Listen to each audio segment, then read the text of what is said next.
Hey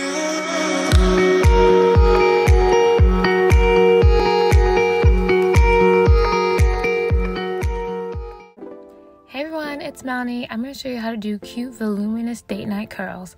So first I use my curling iron. After heat protectant, I curl the ends upwards and hold it for about 3 seconds. You want to hold the curl while it's cooling until it's completely dry, maybe about 15 seconds or so.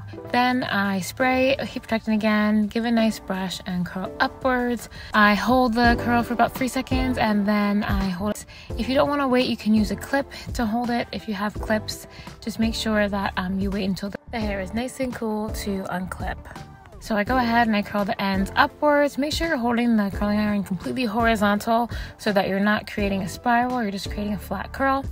Take it out, you can see it has a really nice curl. For the bang, I curl it away from me and I get it really nice and close to the roots as I hold the curling iron and twist it away from me to create the curl. I clip that in place, or you can hold it or use bobby pin, and then I brush out some of the other sections, just kind of see how the curls are laying.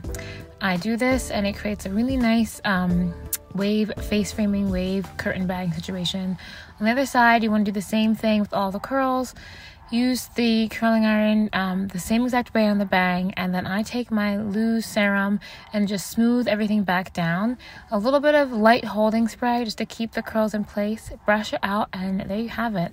Really nice, really beautiful face framing, voluminous, old school curl look.